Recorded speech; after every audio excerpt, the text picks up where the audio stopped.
வாங்க நம்ம சென்னை எப்படி உருவாச்சுன்னு அதோட அற்புதமான கதையை தெரிஞ்சுக்கலாம். ஒவ்வொரு பெரிய நகரத்துக்கும் ஒரு கதை இருக்கு இல்லையா? சென்னையோட கதை ரொம்பவே சுவாரஸ்யமானது. யோசிச்சு பாருங்க, ஒரு சின்ன மீனவ கிராமம் இன்னைக்கு ஒரு பிரம்மாண்டமான மாநகரம். அதுதான் நம்ம சென்னை. இன்னைக்கு இருக்கிற சென்னையை புரிஞ்சிக்க நாம பல நூற்றாண்டுகளுக்கு முன்னாடி போகணும். அப்போலாம் சென்னைன்னு ஒரு தனி நகரம் கிடையாது. மயிலாப்பூர், திருவொற்றியூர் மாதிரி சின்ன சின்ன கிராமங்கள் தான். அங்க வாழ்ந்த மக்கள் கடலை நம்பித்தான் இருந்தாங்க. மீன் பிடிக்கிறது, வியாபாரம் செய்யறது, இதுதான் அவங்க வாழ்க்கை. ஆனா அப்போதான் எல்லாத்தையும் மாத்தப் போற ஒரு முக்கியமான திருப்புமுனை வந்துச்சு. அந்த வருஷம் 1639.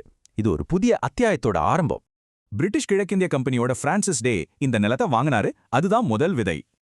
மீனவ கிராமங்கள், அப்புறம் நிலம் வாங்கினது, கோட்டை கட்டுனது, இதுதான் சென்னைக்கு அஸ்திவாரம்.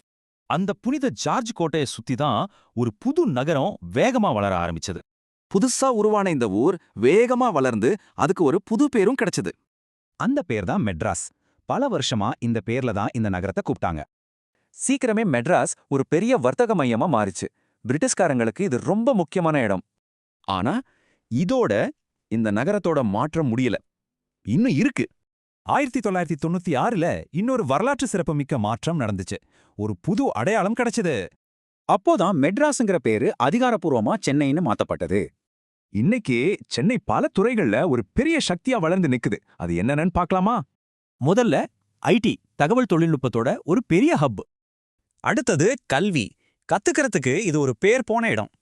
அப்புறம் சினிமா, தென்னிந்திய சினிமாவுக்கு இதுதான் இதயம். கடைசியா கலாச்சாரம், கலைக்கும் பண்பாட்டுக்கும் இது ஒரு முக்கியமான மையம். ஒரு சின்ன கிராமத்துல இருந்து பெரிய நகரம் வர சென்னைங்கிறது ஒரு ஊர் மட்டும் இல்ல, அது ஒரு வரலாறு. இந்த நகரம் இன்னும் வளர்ந்துகிட்டே இருக்கு. அப்போ சென்னையோட அடுத்த அத்தியாயம் என்னவா இருக்கும்?